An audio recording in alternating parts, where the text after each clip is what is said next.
going back to kind of the audience that watch these kind of videos, a lot of them are kind of students, Julia, people that are looking to get into a career and in following your kind of footsteps, really. So what would you say in terms of advice for someone that's maybe at university now and they're interested in what you're saying? Maybe they want to go out to, be an analyst in some of the more obscure sports. So what kind of advice would you give to someone looking to kind of forge a career in performance analysis? Yeah, such a common question to be asked, isn't it? And I'm obviously I flash back to my days, and I don't think a huge amount has changed apart from obviously the technology and in the sense of like networking, like just reach out, connect. You talked about LinkedIn. It's obviously a really good platform now for that. Persist. If this is your passion and your love, go get it. Like, no one's gonna open doors for you. You've got to go and knock on them, and then once they're open, get your foot in, and then get your foot in. So, and sometimes you get some knockbacks. I didn't get my first job with the IS. Took me a couple of attempts, and you just gotta, if it's what you love, just keep driving that. Obviously, wrap around all the development. Try and get into some work experience around that, where that's linked ideally when you're doing your studies, so you link it with your modules and you get the right mentoring and support, and then ideally then being able to pick up some consultancy.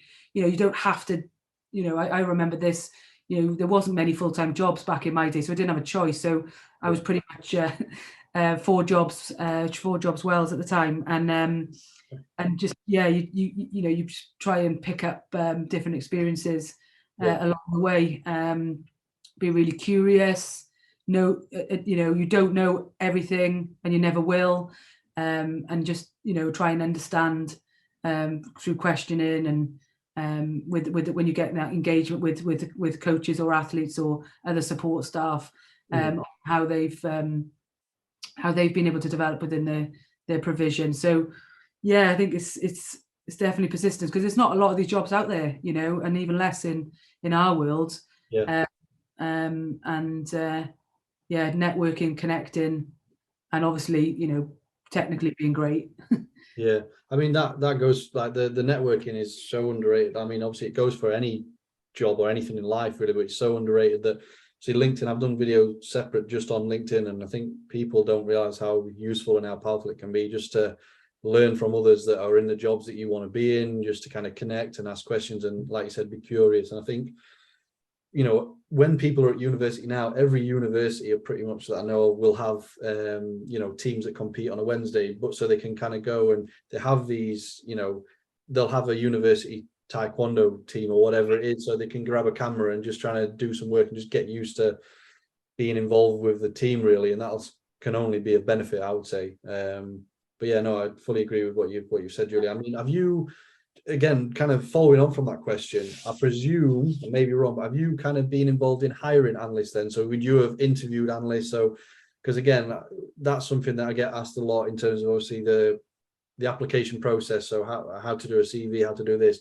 But then what are you looking for when you kind of interview an analyst? What kind of things would you say would stand the person in good stead? Obviously, I know it might be that what they've done previously, but maybe other skills as well. I mean, even before getting that application in, I think, obviously doing your homework, reaching out to the employers, or maybe you might know people that have worked in similar sports or scenarios that you can reach out to support you. So yeah, definitely before that. I love it when people get in touch, and probably regret saying that now. No, I do, I generally do, and even if they're not applying for something, I'm happy to have a convo. Sometimes the timing's not quite right, but certainly try and make sure I give time for that. So yeah, reaching out and connecting and having that, the gets to contact them. Again, this is my preference, by the way, so there's no land with other people, but when you get that application in, just check it again and check it again and check it again and get someone else to proofread it. Yeah. Sure you're applying for the right job and you haven't put the old job that you just applied for, because, appreciate that, there's either no jobs that come out and they all come rushing out, and then you're having to adapt your letter and your CV to that job that you're going for. Nothing wrong with that. So I would definitely make sure attention to detail, which is obviously a key component of analysis role anyway.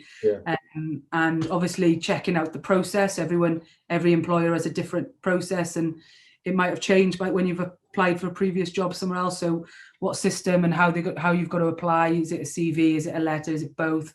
Is it tasks, so on? So doing your homework really even before you get that application in is critical.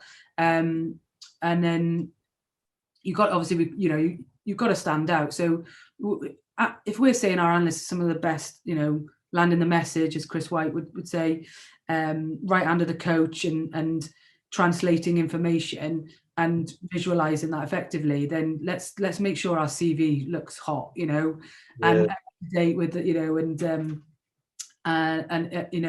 isn't written in words like I used to do many years ago because I had a word processor, I think it's just basics, doing that basics, essentially. Yeah, no, I mean, I 100% agree, because I mean, I was actually going through, because we're in the process of hiring some analysts at the moment, some part-time analysts, and so we've been going through the CVs, and like we were past some, and I mean, some didn't even have the contact number on. So like, even if I like this person, I couldn't even ring this person. So, but again, in terms of the job of an analyst is to present things and be kind of analytical and kind of so if there are mistakes that you haven't checked and it doesn't look very good, I think that does play a part. So yeah, that's definitely important. So yeah, and as well, like you said, in terms of networking, that's an open message for people to reach out to you, Julie, on LinkedIn. I suppose you said you don't mind it, so hopefully not too many people watch this and take it up. But I kind of reached out to you obviously before, and yeah, so it's great to kind of learn from people in different roles and stuff like that. And yeah, there's so much you can gain from just sending a message to someone.